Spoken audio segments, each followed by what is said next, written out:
Assalamualaikum warahmatullahi wabarakatuh.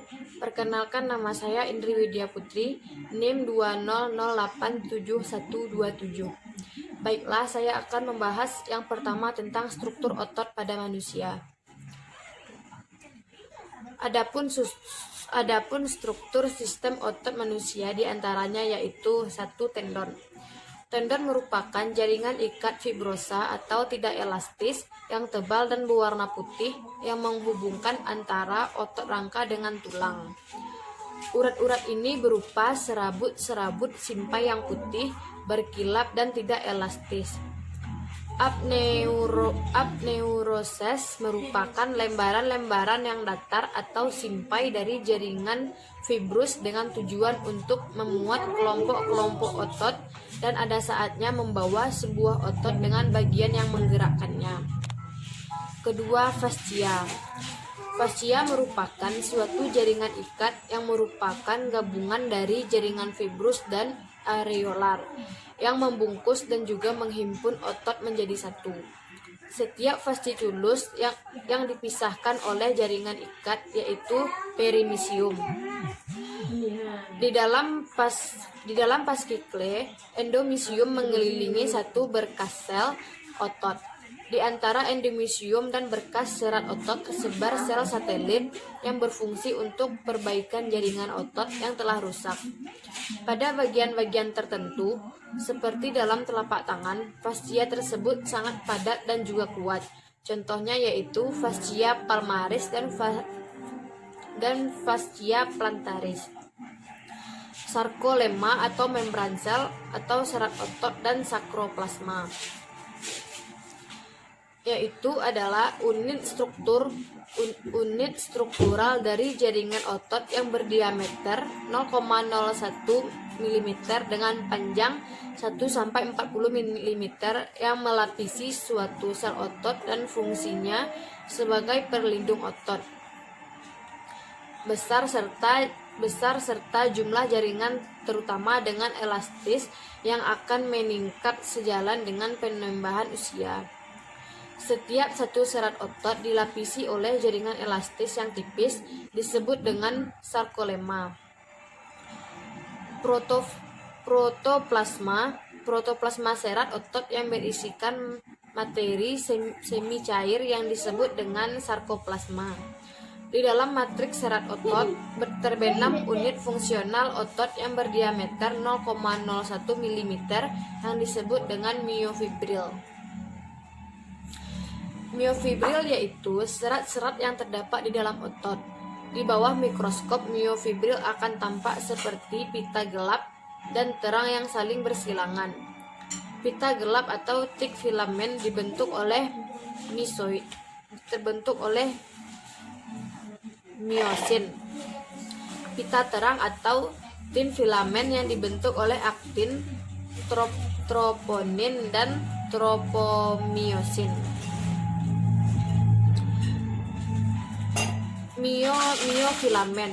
Miofilament yaitu benang-benang atau filamen yang halus yang berasal dari myofibril dan terbagi atas dua macam, yaitu myofilamen homogeni yang terdapat pada otot polos dan myofilamen heterogen yang terdapat pada otot jantung atau kardiak dan juga otot lurik. Sarkoplasma.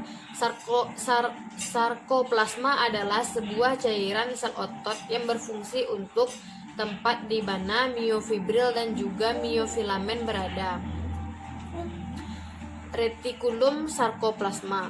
Retikulum merupakan bagian yang padat dari fascia dalam dan menambatkan tendon-tendon yang berjalan dengan melalui pergelangan dan mata kaki lalu masuk ke dalam tangan dan juga kaki.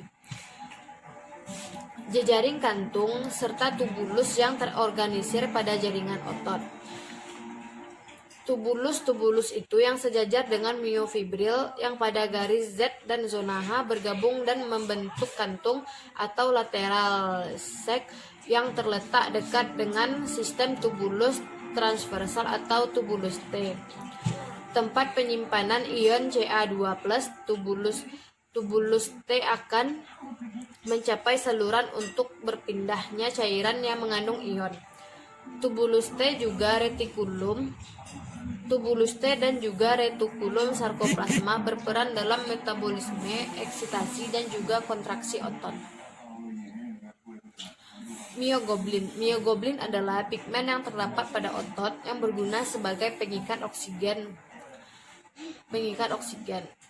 Motor dan pilates adalah suatu tempat inervasi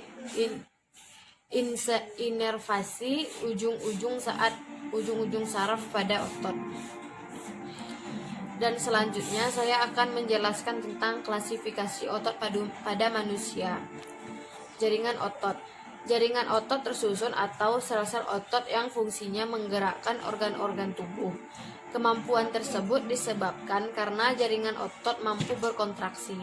Kontraksi otot dapat berlangsung karena molekul-molekul protein yang membangun sel otot dapat memanjang dan memendek. Diagram susunan jaringan otot kerangka.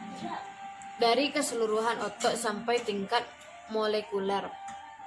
Jaringan otot dapat dibedakan menjadi 3 macam, yaitu yang pertama, jaringan otot polos.